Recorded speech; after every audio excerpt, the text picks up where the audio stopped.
Hi guys, Samantha from Jessama Tutorials here, and today I'm going to show you another quick leftover tutorial. So today what you are going to need is a specific kind of leftover, and that is cane ends.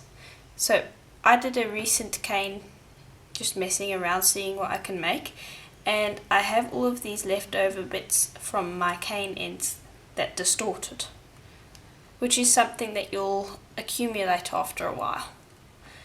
Now, what you want is the more complex looking pieces. You don't want simple cane ends like this.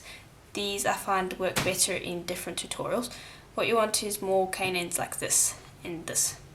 So these I'll put aside for a different tutorial, and I'll take out the more complex ones.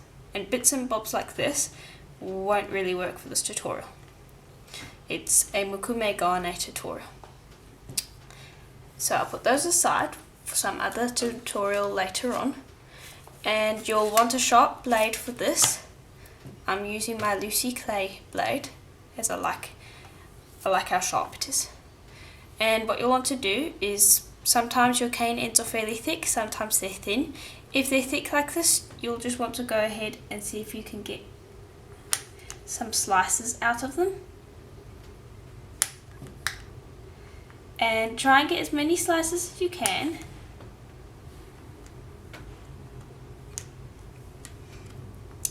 And so I'm going to go ahead and I'm just going to see how many slices I can get out of these. But you'll want to go ahead and do that. And once you're done, come back and we can continue with the tutorial. So I'll see you there. Okay, so I've got the canes sliced up as much as I can. And the reason for this is just because you don't really want to waste, and if you can slice it into more pieces, you should. And now what you want to do is you'll want to try and form these into a sheet. So you want to take pieces and lay them on top of other pieces. It doesn't matter if they're not exactly the same size. You just squish them onto each other in a relatively nice looking form. And I'll show you what we're going to do with them in just a second. So you can see what I'm doing here. I'm just popping them onto each other to make one solid sheet that I can work with. And you want to put all the, so you can see that this piece of a cane has a nice side where it's nice and clean over here where I cut it, and then it's got the other side which is a bit distorted. Now, when you're doing this, you want all the nice sides of the canes facing up and all the not so good sides facing down. So make sure to choose which side of your slices you like best, because those are the sides that you're going to be seeing. And you could work the clay into different directions. If it doesn't fit perfectly, it will move for you. And so I'm going to continue doing this, and I'll come back once I've got them all fitted together. So I'll see you there.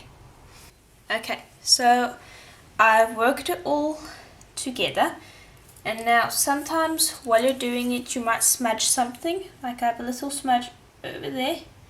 You'll just come with your blade and you'll just nick it off and pop that back into your leftover pile, because you want this looking clean. Then you'll come over with your roller and you'll want to flatten this out just a bit, because we are going to stamp into this. So I'm going to go ahead and roll this because it's going to take a little while to get this flat, and I can tell that the camera is shaking probably, and that's not exactly pleasant to watch.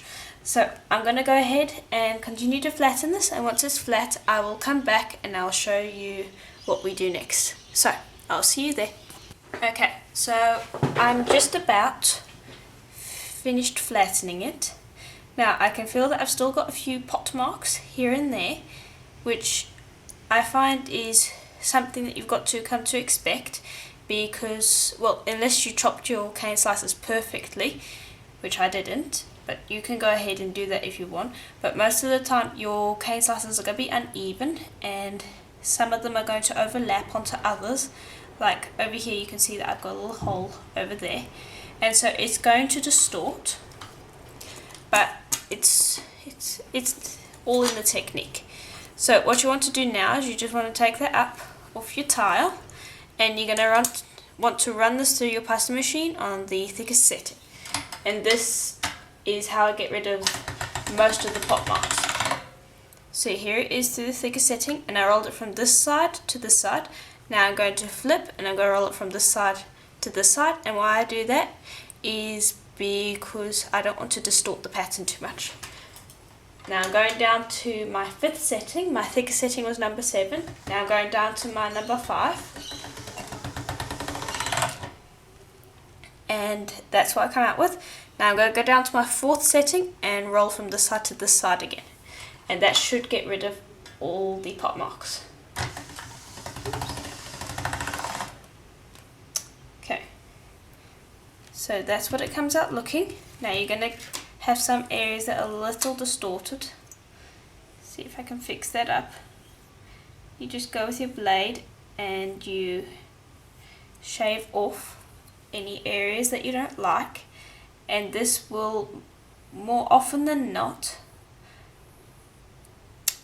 clear up the image. So I've got a few areas here and there that I would like to be a bit clearer. Oops. And also a good sand later on also helps. Okay, so I'm pretty happy with that. Now this is a rather large piece, and the stamps, all the stamps that I have aren't really going to fit this. So I've chosen Lisa Pavelka's love letter stamp. So you can see that's by far not going to fit. But then again, you might want some areas that don't have stamp on them. So I'm going to leave it the way it is, but you could always cut this in half and then individually stamp each area. But I'm quite happy with how it looks. So I've got a piece of black over here, and I've rolled this through on my number 3 setting, which is my thinnest setting, and I'm going to roll it through on my 2nd thinnest setting. Now let's all hope that it doesn't ripple. No, but it didn't. It's pretty cold, so the clay tends to not ripple in this weather. So I'm just going to go across the middle, and as I lay it down, I'm going to smooth it over the sheet and push out any air bubbles. Now you can see it, there are some pop marks and some air bubbles under the initial sheet, this sheet. So I'm just going to see if I can work that out. There we are, because that would be better. Okay, and I'm just going to take my knife here, and I'm just going to trim up the black, because I don't want to waste this. This is proper black, it's not leftovers or anything like that. But of course, if you had some leftover black that's maybe not perfect black, it would work for this as well. Now what I'm going to do is, you know what, I've forgotten my spray bottle. I'm going to go ahead and get my spray bottle of water, and then I'll come back and I'll show you how to stamp in the stamp. So I'll see you there. Okay, so I got the spray bottle. Sorry about that, but sometimes I do forget a few things, because this isn't initially my work area. So I'm going to just pick this up, and because it's such a large sheet, I have to be very careful of it, because I have to pick it up in stages. So you might have to lift this up and then shave as you go. Takes a little bit of practice. But anyway, that's what we've got so far. Now I'm going to position my stamp on my tile, because some people will stamp it this way. And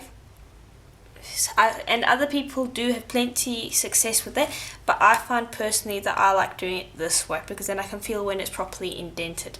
So that's just my personal preference, but it doesn't mean that you can't try it out both ways. So I'll take my spray bottle and spray the entire stamp.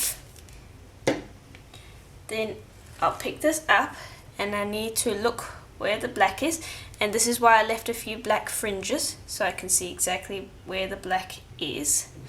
And then I also am going to look while I place it down to make sure that I can see where the black's going. So that's basically on the black. Now, as always, I spray the surface of my clay as well after I've placed it on the stamp, and this prevents any finger sticking because I have been working with the clay, and so you can see I've got clay residue, and that means that the clay, if I didn't spray water on it, will stick to my fingers. So I will just start from one end of the stamp and work towards the other side, and the reason I do this is because I want to push all air bubbles out of the stamp, and sometimes depending on how much water you sprayed, you will also be pushing out any excess water. And the reason I do this is because if you don't do it like that and you just stamped all over the place, you'd trap air and excess water, and that means that in that area you wouldn't get such a good indentation of the stamp.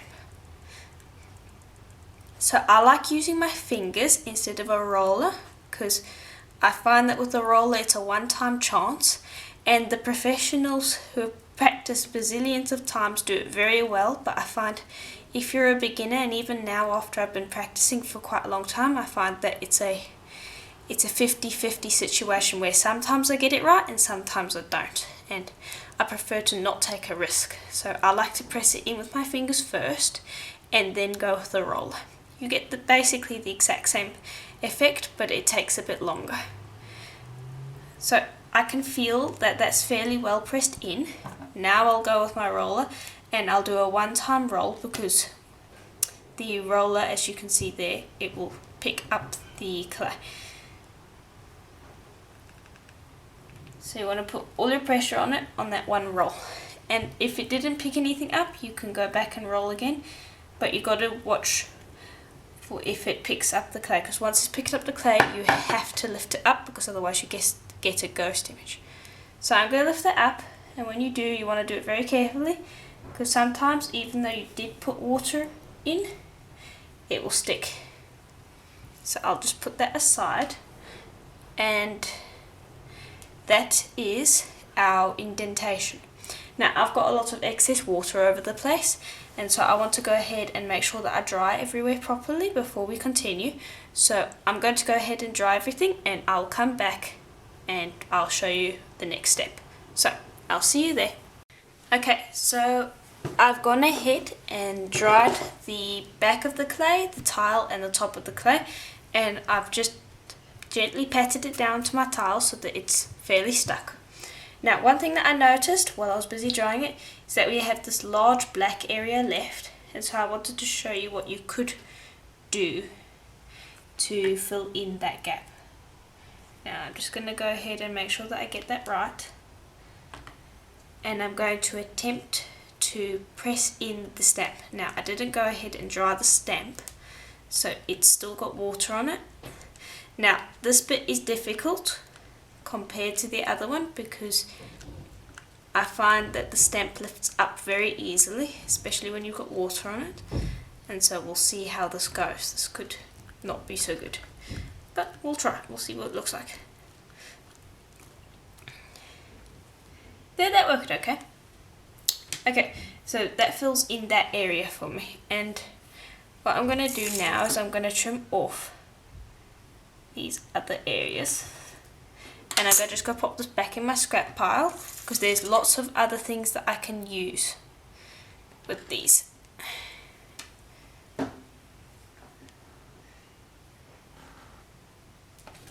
Okay, so I'll just trim off all the areas that I'm not so happy with. Okay, now I'm just going to quickly, I like to use my hand to just get rid of any possible excess water. I'll bring this down and I'll pat it down, and now I've got some water over here, so I'll just bring over the cloth, just quickly dry it up, because if you've got water it causes the clay to stick to your blade that you're using to shave, and so it can cause quite a few problems. So you want to make sure that you get rid of as much water as possible, and then before shaving you just want to go around the edges and check that it's stuck down, and if it's not you want to just pat it some more, and this all means that your shavings will come out better. So I'm going to be using the Lucy clay blade because because it's quite sharp. You know, I'm not going to use this one. I was going to use it because it's quite sharp, but I'm used to using a flexible one. So flexible one, you just hold it in the middle, keep your hands resting on the work surface, and start to shave. This is the one that I'm used to. And now you want to go slowly at first. You're going to get mostly black in the beginning.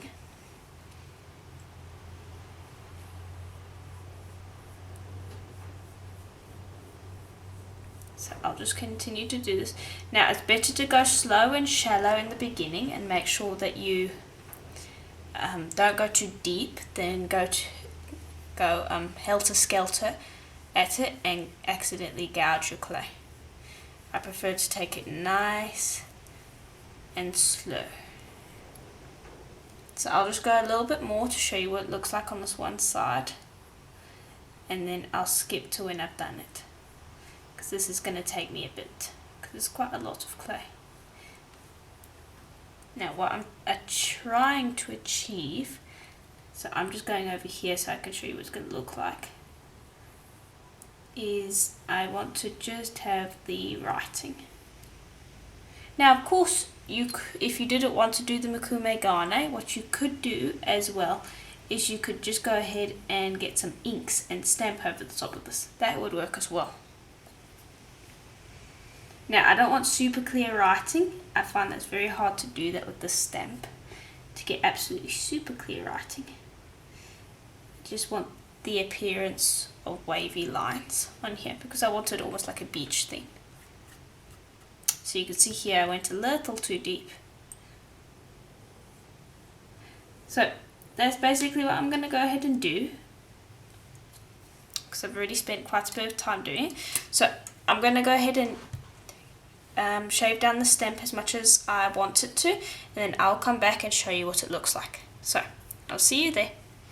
Okay, so I've finished shaving off all of the excess clay that I want, and now what I'm going to do is I'm just going to take my roller and I'm going to roll it flat, because there are still some areas where the stamp got indents, so you'll just want to go ahead and roll it flat after you're finished. Just get rid of maybe a few blade nicks or things like that. It's just good to go and roll it flat. And I like to go from both directions to make sure that I get everything.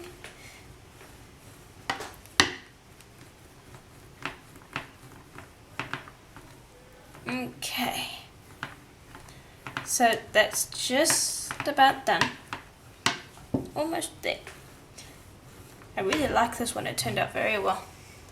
Okay, so I'm going to just pick it up because I want to show you what it looks like.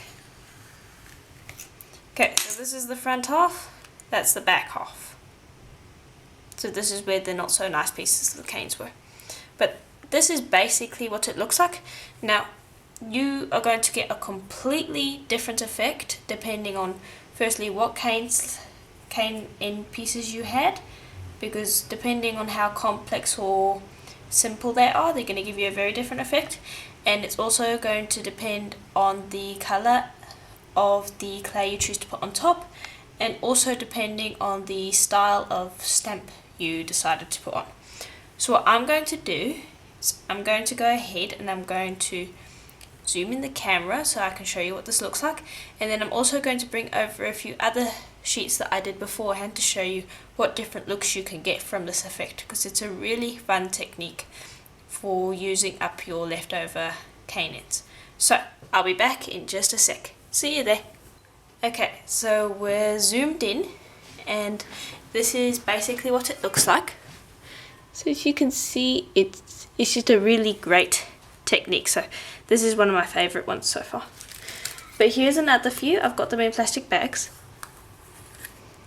So this was one where I used the leftovers of a cephalopod eye cane, I think it was, and I had the Lisa Pavelka foliage stamp and a leftover colour for the imprint. So you can see, whoops, it's stuck a little bit, but you can see basically it's a completely different look.